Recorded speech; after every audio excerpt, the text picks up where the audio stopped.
Hi, I'm Anita of My Juke and I podcast, and wherever you are in the world, hope you're having a fabulous day. And if you're seeing the show for the very first time and you like the show, please subscribe, like, and share, and hit that notification bell so when an episode comes out, you'll be the first to know. I notice a lot of people are not getting my notification, so please, guys, go ahead and check to see if that notification bell is on so that when an episode comes out, you will know.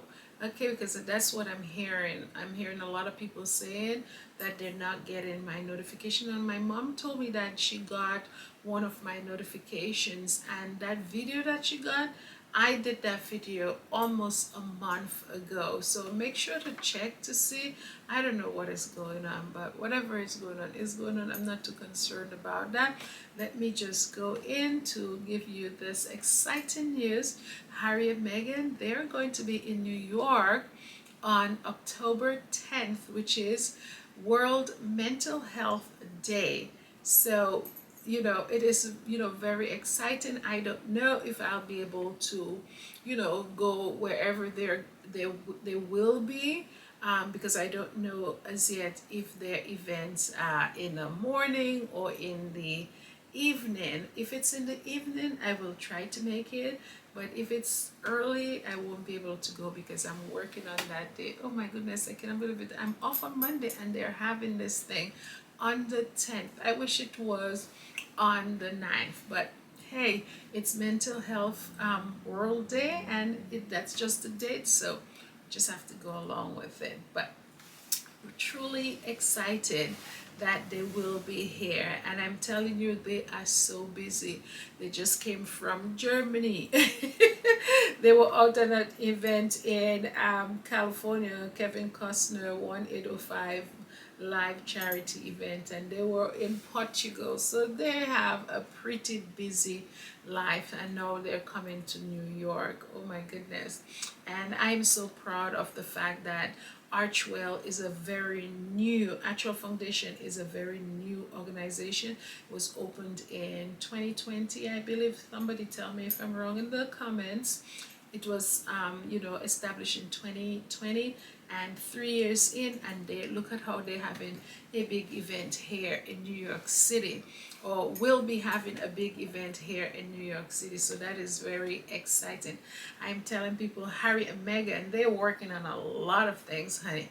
It's just that there's no blah blah mouth in their camp, so we just don't know. For matter of fact, the event that they will be hosting here in New York is targeted towards millennials and Gen Z. Millennials are people between the ages of 25 to 42, I believe, and Gen Z, they're under 25. So they will be targeting these individuals, and the focus is on mental health, well-being, and supporting families of young people with their mental health.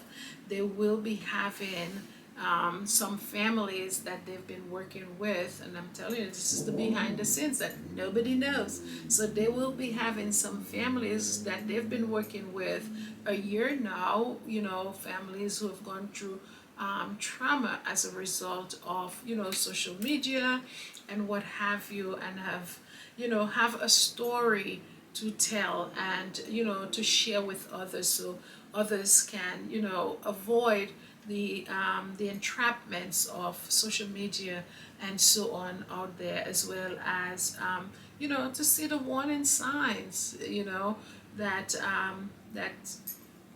that can be going on with these young people. So definitely these families will be sharing their stories with others, and it is just I think it's going to be beneficial. It's just going to be a win-win.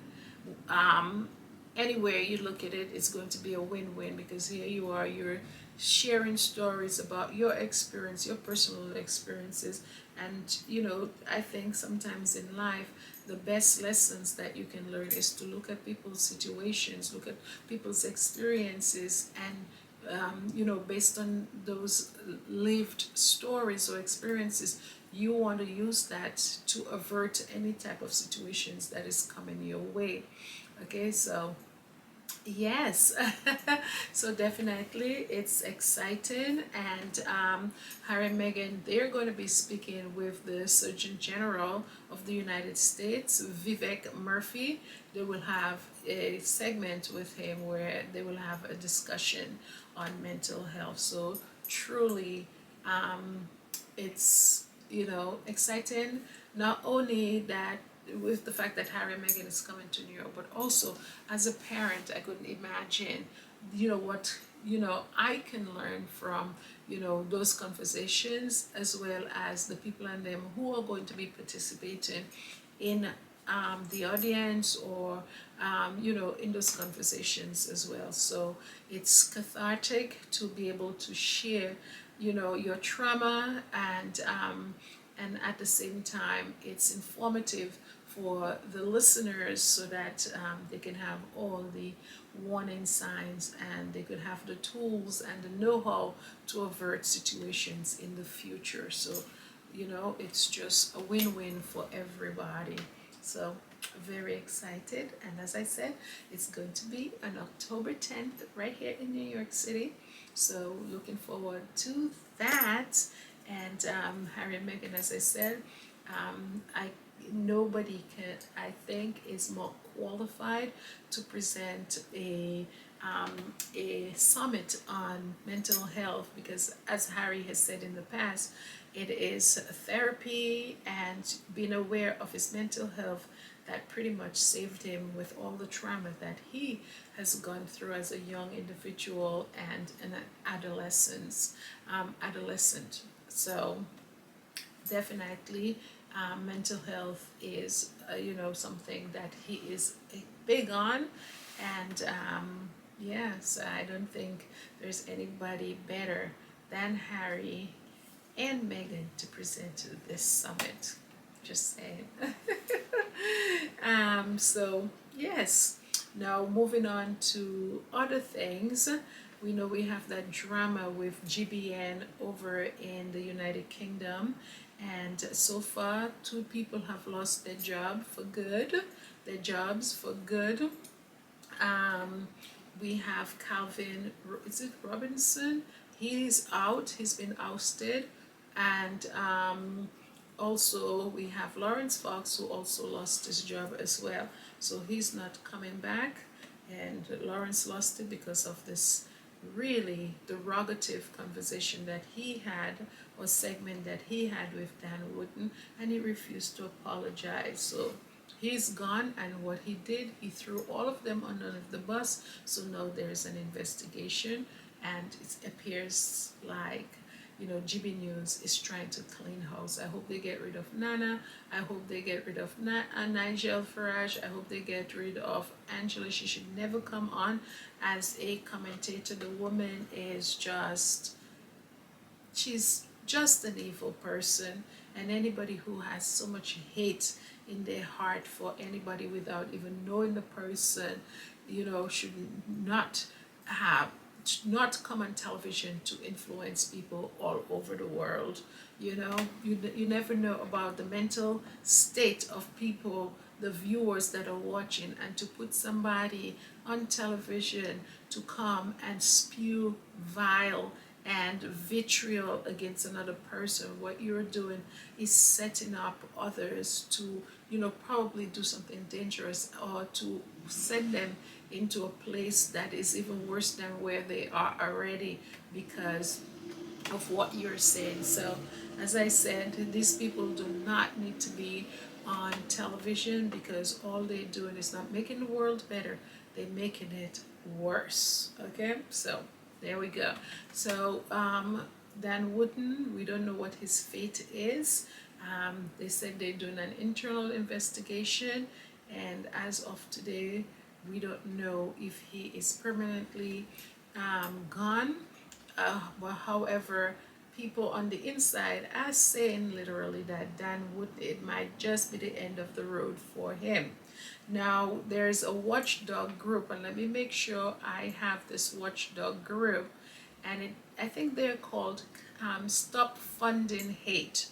And it was so cool to see they put together a compilation of negative things that Mark Dolan had to say about Meghan, our Duchess, because I think it's the CEO or the chairman of, yes, the chairman, let me just make sure, is the chairman of GB News came out and said that the channel is not a place, and I quote, that tolerates personally denigrating comments of or insults of individuals, and we never have been that channel. That's what he said.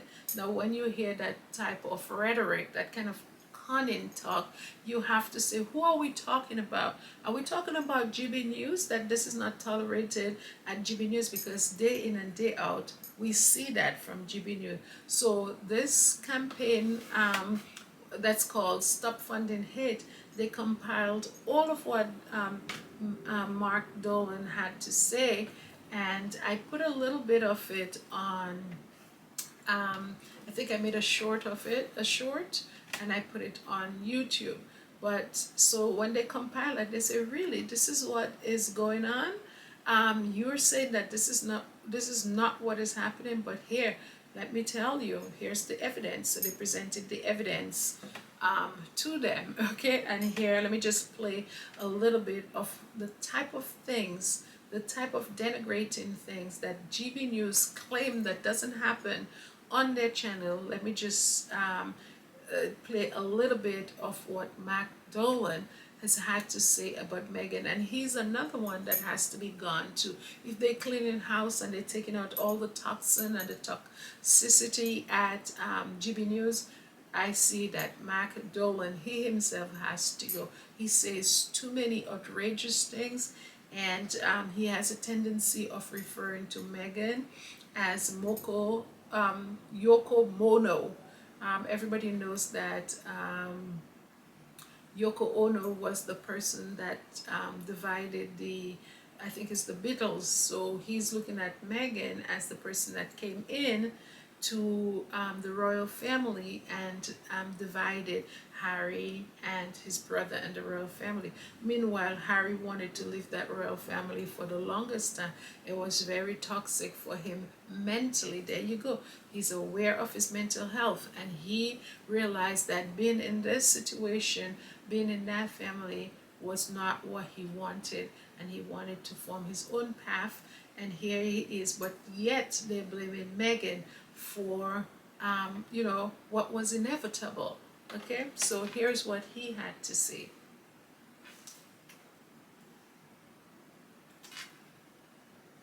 Here's what he had to say. So this is what they compiled to prove that GB News is not, it's certainly not a place that respects people, and it's certainly not a place that doesn't denigrate individuals. Myself and my colleagues rightly condemn personal ad hominem attacks on other people. Where possible, we seek to play the ball, not the man, or in this case, the woman. Mm-hmm. Woko Mono, Meghan Markle. Woko Mono herself, Meghan Markle. Woko Mono, Meghan Markle. A scheming, cynical, money-grabbing grifter. This indulgent pair of crybabies. Woko Mono keeps on moaning. Woko Mono, Yoko Mono, Meghan Markle. I think meeting this troublemaking upstart was the worst thing that ever happened to Harry. The Duke and Duchess of Self-Pity, this entitled self-indulgent pair, this man and his, in my view, narcissistic wife, who will stop at nothing to pursue her own self-interest. Self-absorbed numpties, self-absorbed narcissists, these spineless amphibians. Frankly, I'd rather be chained to a radiator than chained to this shallow, duplicitous TV actress. So you could hear all the vile things that he has said about Meghan. This man doesn't know Meghan from Adam. He doesn't know her. He's never met her. he is just spilling bile about her and calling her names, name calling and all kinds of vile things, and he doesn't know her yet. They say they don't denigrate people at GB News. Yes, they do. So that's when this campaign against hate compiled all what he has said and presented it on the internet, on Twitter today. So when John Gliss, John Gliss is always stepping up and pointing out the obvious, right? So, okay, so basically, when John Gliss saw the tweet, he responded to the tweet and he said that he criticized Mark Dolan, okay, and who has always referred to Meghan as Woko Mono, and he said that this is his quote exactly. I have it up here. Let me pull it up. He said that Mark Dolan is. He said this is what he said about Mark Dolan, John Gliss. He said, Mark Dolan is really appalling, isn't he? That's what he said. It seems to me that GB News is harming itself by putting out this nasty, vulgar rubbish.